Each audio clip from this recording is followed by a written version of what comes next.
Hello, everybody. Welcome to a new episode of Media and Government 301. In this episode, we will talk about the news that changed the world. Our special guest, Christian Olea, has chosen 3 pieces of news to show how news can trigger change in society.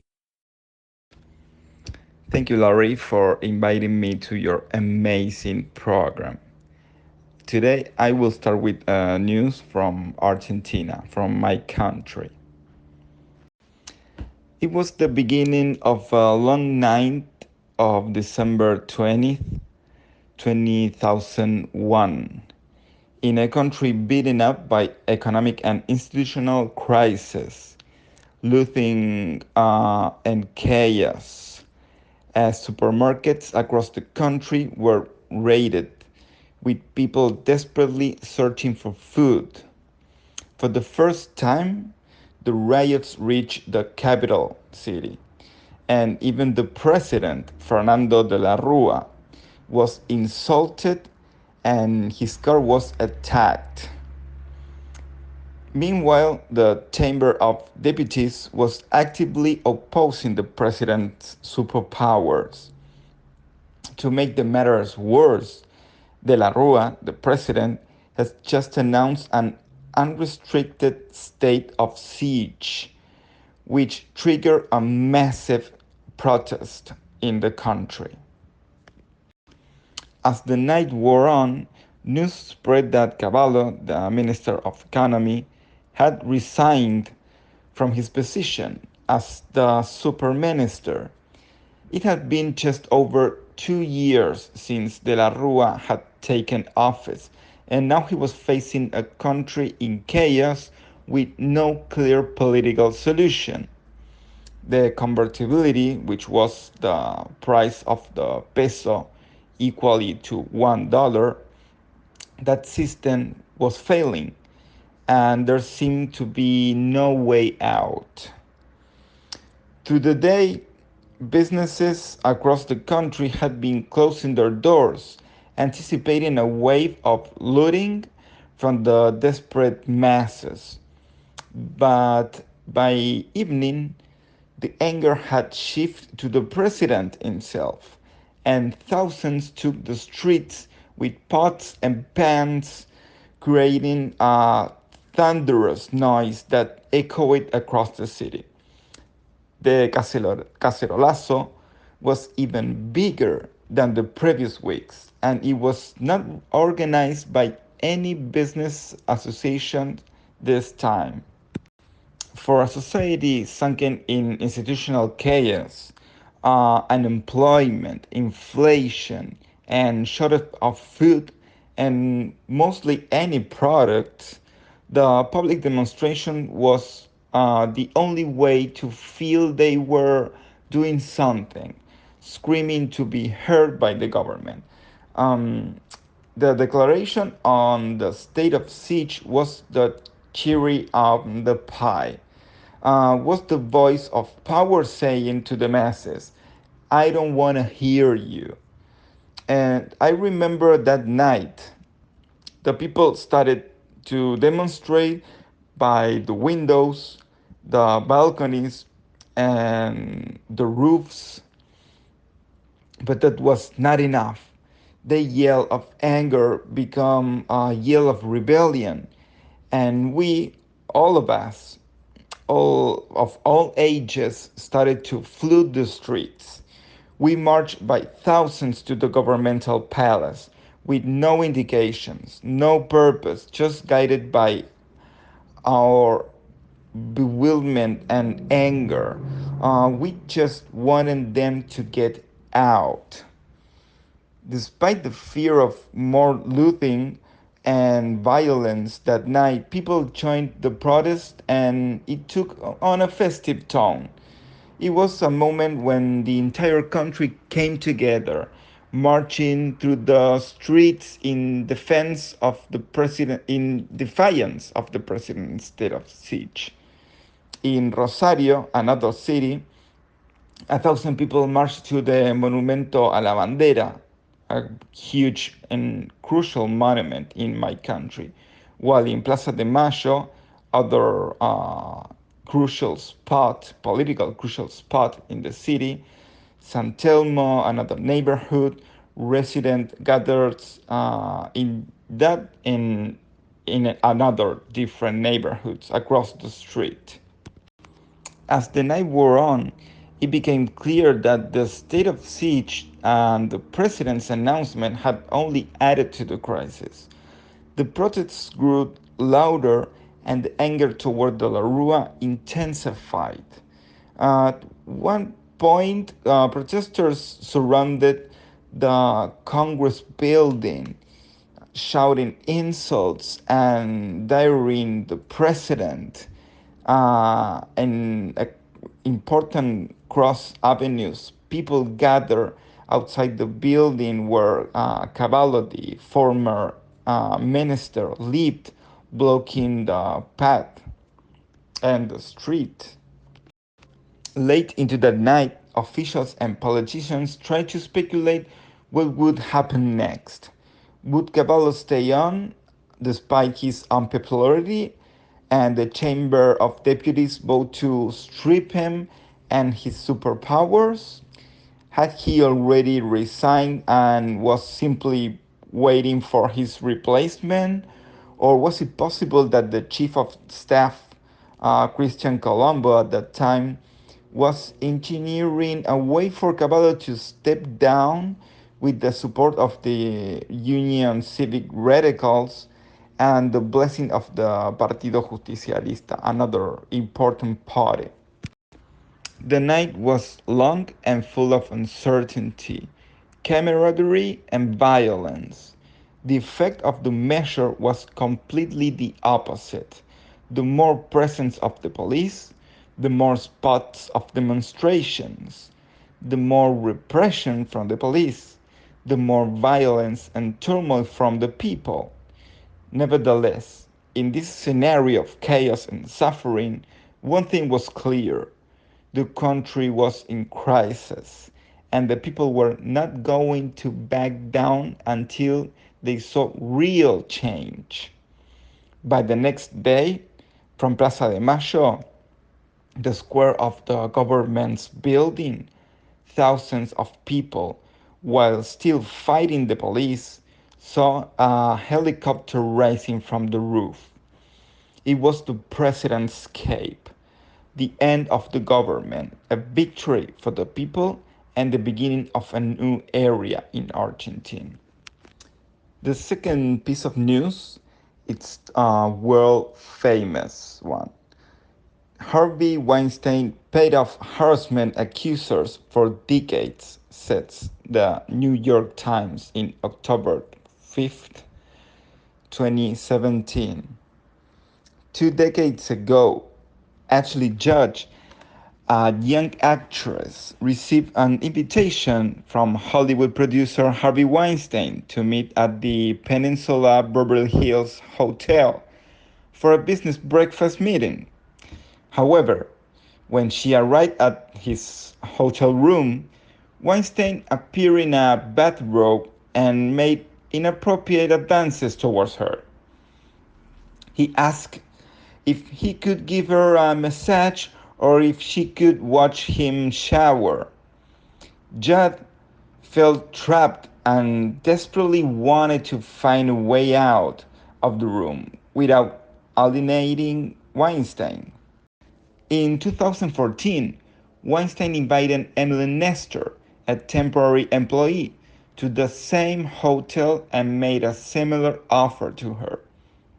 He promised to boost her career if she accepted his sexual advances. The following year, another female assistant was coerced into giving Weinstein a massage while he was naked, leaving her distraught. These incidents, along with many others, were uncovered by an investigation conducted by the New York Times.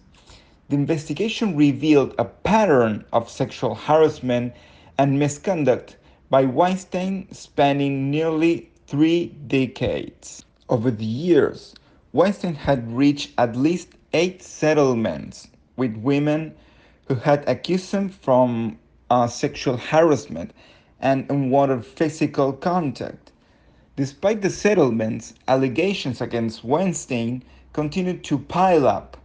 He created a toxic environment for women within his company, according to a memo written by Lauren O'Connor, a former employee. O'Connor described the atmosphere as toxic and expressed concerns about Weinstein's behavior towards vulnerable women hoping to advance their careers. Weinstein's behavior extended beyond the workplace. He used luxury hotels as his rolling headquarters, often requiring young women to meet him there under the presence of work. Many women describe encounters where Weinstein would appear partially or fully naked, ask for massages, or make inappropriate comments. Some women report feeling manipulated and unsure about how to respond to his advances. Although some former employees were aware of Weinstein's misconduct, few confronted him due to a code of silence enforced by the company. Employees were contractually bound not to criticize the company or its leaders in a way that could harm its business reputation. Additionally, settlements with confidentiality clauses prevented women from speaking about the events that led to the settlements. Weinstein's power and influence within the industry made it difficult for women to speak up. A job with him meant access to money, fame, and career opportunities in the film industry. He uses his position to provide gifts, cash bonuses, and endorsements, creating an environment where speaking out against them seemed costly. Despite the fear and silence, some women did report their experiences. In 1998, Zelda Perkins, a former London assistant, confronted Weinstein and demanded that he change his behavior or face legal action. Obviously, a settlement was reached, and Weinstein continued to thrive in the film industry, receiving accolades and honors. For actors, meeting with Weinstein held the promise of scripts, parts, and award campaigns. He had the ability to catapult small films to success and influence popular culture with his films. However, behind the scenes, Weinstein's behavior towards women was troubling. The New York Times investigation shed light on Weinstein's history of sexual harassment and misconduct. Women who had never met one another shared similar accounts of his behavior, raising questions about how such a pattern had gone on for so long time. Despite the challenges they faced, women began to speak out, recognizing the importance of having a public conversation about Weinstein's action. Weinstein issued a statement acknowledging the pain he had caused and apologized for his past behavior. His lawyer denied many of the accusations, and Weinstein claimed to be seeking therapy and planning to take a leave of absence to address the issue. The revelations surrounding Weinstein's action not only exposed the dark side of Hollywood, but also sparked a large conversation about sexual harassment and misconduct in the industry. The courage of the woman who came forward inspired others to break their silence, leading to gather awareness and a call for change within the entertainment industry. This story played a pivotal role in sparking the Me Too movement and bringing to light numerous other cases of harassment and abuse in just not only Hollywood, but many other industries. When the New York Times published the investigation in October 2017, detailing Weinstein's decade long pattern of sexual misconduct, It created a seismic shift in public awareness and discourse surrounding sexual harassment and assault. The revelations about Weinstein encouraged many women and men to come forward with their own stories of abuse, leading to a wave of allegations against powerful figures in Hollywood and beyond. The Me Too movement gained momentum as people began sharing their experiences on social media, using the hashtag to illustrate the widespread nature of sexual harassment and assault. The movement empowers survivors to speak out and expose the systemic issues that allow such misconduct to persist for so long. As more individuals shared their stories, it became clear that Weinstein's actions were not isolated incidents. The entertainment industry, in particular, faced a reckoning as allegations emerged against numerous prominent figures, including actors, directors, producers, and executives. High-profile cases, such as those involving Kevin Spacey, Louis C.K., Matt Lauder, and many others, came to light, further exposing the pervasive culture of harassment and abuse in various sectors. The Me Too movement also expanded beyond Hollywood, reaching other industries such as politics, media, technology, sports, and academia. Women and men from all walks of life shared their experiences, shedding light on the magnitude of the problem and the urgent need for change. I think we all agree that this specific case uh, was so important in acknowledging this harassment, misconduct, and a lot of attitudes towards women and even towards men in just not only in Hollywood but in many other industries. And I think we all agree that thanks to the Me Too movement, it helps to reshape the landscape in law about these terrible and horrible issues. Okay, Larry, and the last piece of news is about Donald Trump facing criminal charges in New York and the political landscape in America trembling.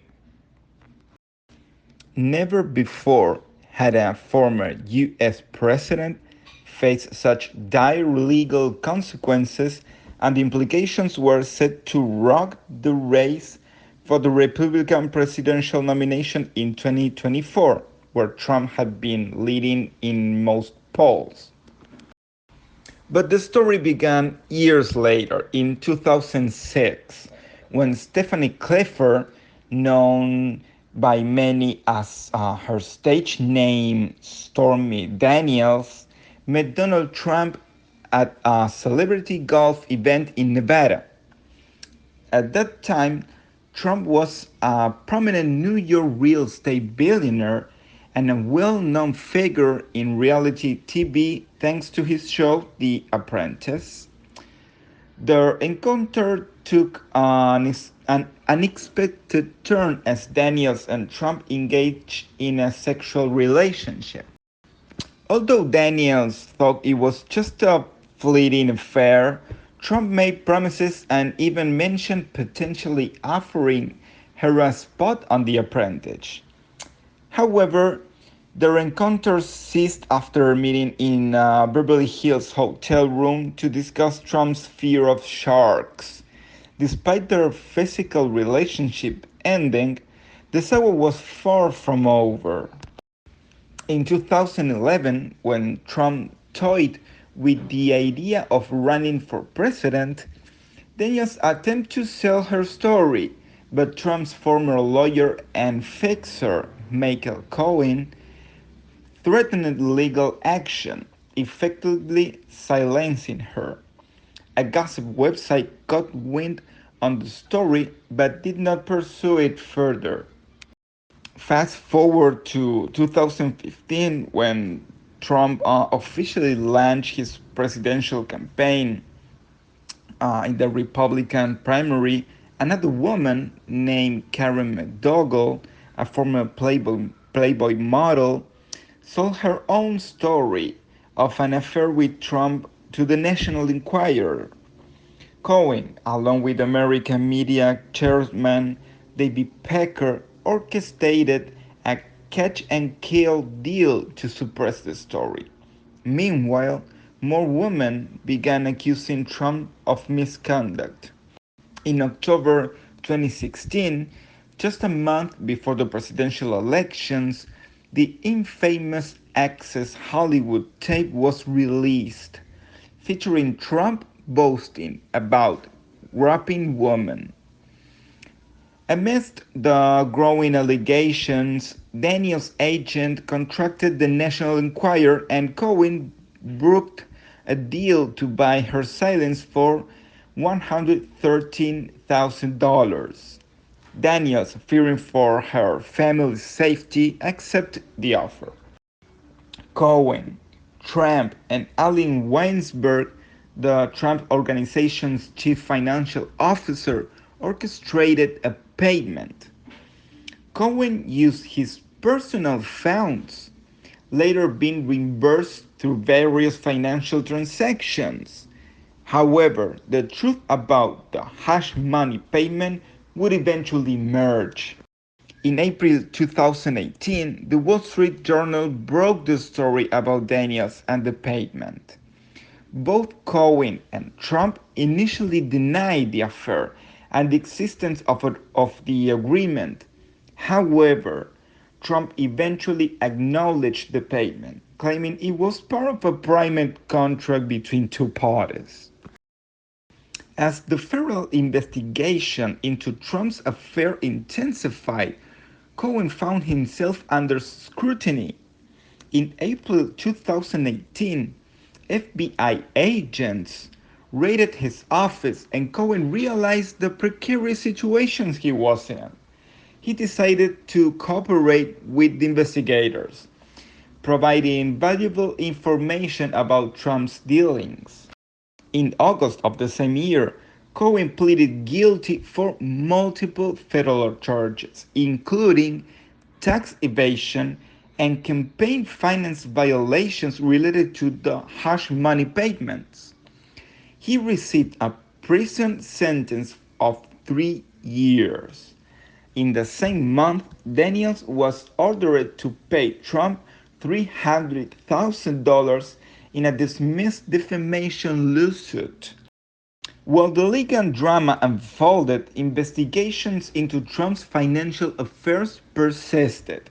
Manhattan District Attorneys Cyrus Vance Jr. and later Alvin Bragg inherited the case.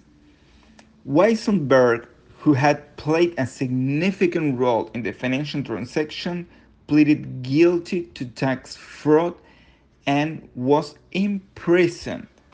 As we can see, as the drama unfolds, it seems to be just the tip of the iceberg for Donald Trump and his new run for presidentials. And Larry, that was it. Thanks again for inviting me. I hope you and the audience will all enjoy these 3 pieces of news crucial to our times. And I hope you give a little thought about that, because through these 3 news had crucial topics to keep thinking about. So thanks again, and I hope you have a great day ahead. Thank you. Thank you, Christian. Those news were tough. And yes, as you said, these issues still impact people's lives and still need to be addressed. And as we can see, media sometimes can be a watchdog pursuing the people's interest, even when facing powerful people.